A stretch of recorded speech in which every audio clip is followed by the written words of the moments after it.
Adını Azeri'de ata. Qarabağdan qalan yara, ürəyimdə bitməyən sızı.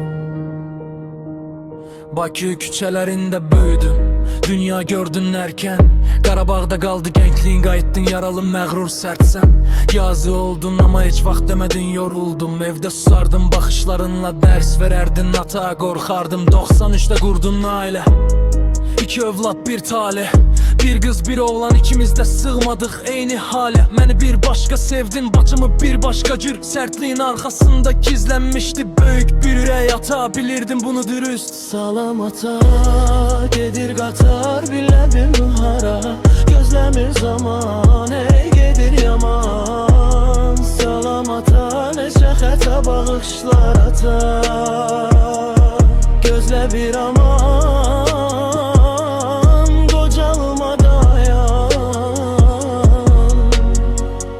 Atacan, bil ki mən səni məyus etmərəm. Bil ki mən səni məyus etmərəm. Öpürəm yorğun əllərini hayata. Atacan, mən səninləyəm sonacan. İkinəm yen səninləyəm sonacan.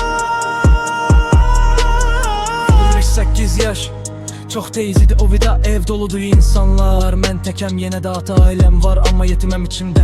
Səsini axtarıram, geceler adını deyir ürəyim səssizcə. Güçlü görünmeye çalışıram, dediğin kimi kişi ol. Ama kişi de ağlayarmış, bunu senden sonra bildim ata bol. Bu zalim dünya eğilmedi ama mən eğilmedim. Çünkü senin adını taşıyan biri yarıda bırakmazdı ata. Öğretti, öğretti. Əllərin göylərə attı, mən ilk attımda. İndi dualarımı sen tutursan yuxarıda. Qorxum sevgidən idi, bunu gec anladım. Səni sevdiyim qədər niyə qorxdum ata? Bağışla məni. İlk yaşımda güçlü eller göylərə atar. Öpürəm yorğun əllərini ata. Əsir etmədin məni bu zalim dünya. Atacan, mən səninlə Solan ata, göz yaşlarım qoymağa. İllər düzüldükcə bir incə sapa. Kimi ala kimi sata bu dövran. Bil ki hayata sənin oğlun hələ də ayarda.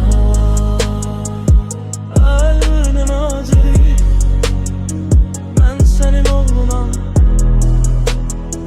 Və səni heç vaxt məyus etmədim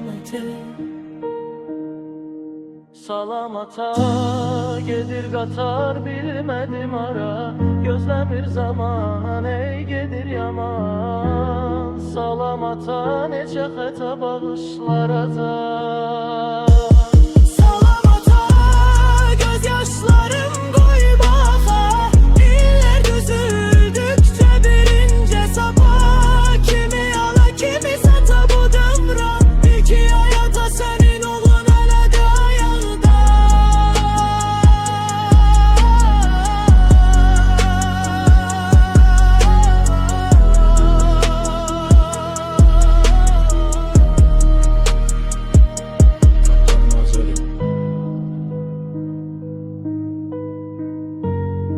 Mən sənin oğlunam